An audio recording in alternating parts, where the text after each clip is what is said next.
আজি মহা অষ্টমী আৰু এই মহা অষ্টমী উপলক্ষে সমগ্ৰ ৰাজ্যৰ লগতে উদালগুৰি জিলাৰ যি দুৰ্গা পূজা উদযাপন সমিতি এই দুৰ্গা পূজা উদযাপন সমিতিসকলে যি কোভিড প্ৰটোকল এই কোভিড প্ৰটোকল মানি তেখেতসকলে পূজা অনুষ্ঠিত কৰা পৰিলক্ষিত হৈছে যেহেতুকে আজি মহা অষ্টমী ৰাতিপুৱাৰে পৰা ভক্তৰ ভিৰ হৈছে আৰু মই বৰ্তমান উপস্থিত আছো উদালগুৰি জিলাৰ কলাইগাঁৱৰ শ্ৰী শ্ৰী ৰাম জনকী মন্দিৰত আৰু মোৰ সামগ্ৰিক দৃশ্য মোৰ ভিডিঅ' জাৰ্নেলিষ্ট হিৰকজ্যোতি কাশ্যপে দেখুৱাই আছে যেহেতুকে ক'ব লাগিব সম্পূৰ্ণভাৱে কোভিড প্ৰটোকল মানিহে কিন্তু এই দুৰ্গা পূজা উদযাপন কৰা পৰিলক্ষিত হৈছে আৰু মই মোৰ কেমেৰা সহযোগী হিৰকজ্যোতি কাশ্যপক মই দেখুৱাবলৈ কিছু দৃশ্যাংশ মই অনুৰোধ জনাম যেহেতুকে আজি মহা অষ্টমী আৰু অষ্টমীত ৰাতিপুৱাৰে পৰা মই পুনৰবাৰ কৈছোঁ ৰাতিপুৱাৰে পৰা কলাইগাঁৱৰ যি শ্ৰী শ্ৰী ৰাম জনকী দুৰ্গা মন্দিৰ এই দুৰ্গা মন্দিৰৰ এয়া দৃশ্য মই পোনপটীয়াভাৱে মই ইচ্ছা নিজৰ দৰ্শকসকলক মই দেখুৱাই আছোঁ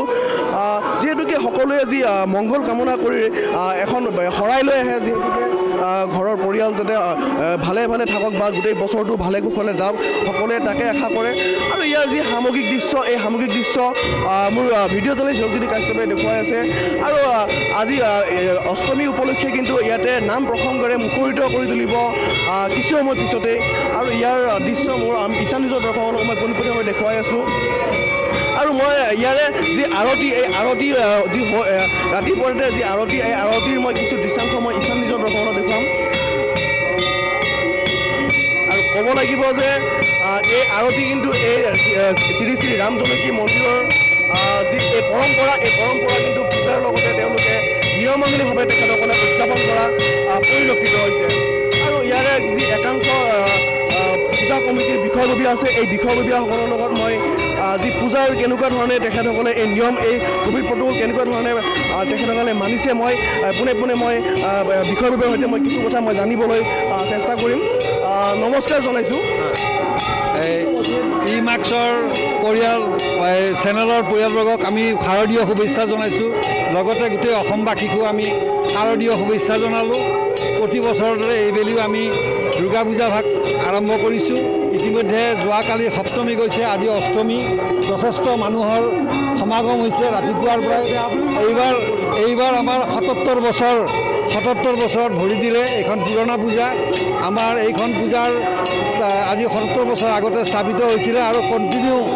প্ৰত্যেক বছৰে আমাৰ পূজা ভাগ সুন্দৰভাৱে হৈ আছে আৰু ইতিমধ্যে আমাৰ যিটো চৰকাৰে নিৰ্দেশ দিছে জিচিপি যিটো দিছে যে মাস্ক চেনিটাইজাৰ ইতিমধ্যে আমি সকলো নিয়ম পালন কৰি আছোঁ আমাৰ কোনো ব্যতিক্ৰম হোৱা নাই আৰু ইতিমধ্যে মানুহ সমাগম যথেষ্ট হৈছে আৰু ভৱিষ্যত আৰু দুপৰীয়ালৈ মানুহ ইয়াত মানে নধৰা হ'ব এনেকুৱা ধৰণৰ মানুহ হয় আৰু এই মন্দিৰটোৰ এটা মাহাত্ম্য আছে মানুহে যিটো কামনা কৰে সেইটো পূৰ্ণ হয় ইতিমধ্যে এইখিনি আৰু মোৰ ক'বলগীয়া আমাৰ ইতিমধ্যে এতিয়া বৰ্তমান ৰাতিপুৱা আমাৰ ইয়াতে ৰাতিপুৱা সদায় আৰতি হয় ইতিমধ্যে আৰতি আৰম্ভ হৈছে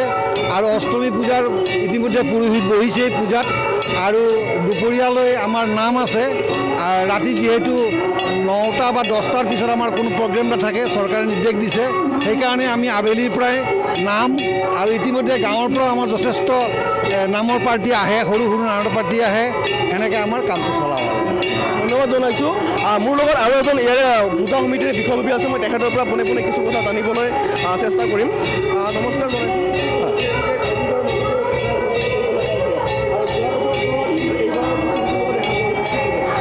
হয় নমস্কাৰ আপোনালোকৰ চেনেলৰ জৰিয়তে আমি গোটেই অসমবাসীক শাৰদীয় দুৰ্গা পূজাৰ শুভেচ্ছা জনালোঁ আৰু যাতে মা দুৰ্গাই গোটেই অসমবাসীক এই কৰোণা মহামাৰীৰ পৰা মুক্ত কৰি ভালে কুশলে ৰাখে সকলোকে কুশলে ৰাখে আৰু দেশখন যাতে ভালদৰে লৈ যায় আমি যোৱা বছৰ কোভিডৰ কাৰণে পালন কৰিব নোৱাৰিলোঁ দুৰ্গা পূজা এইবেলি আমাৰ অসম চৰকাৰে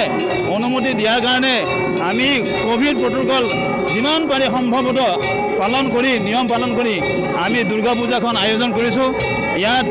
সকলো ৰাইজে সহযোগ কৰিছে আৰু কৰি যাব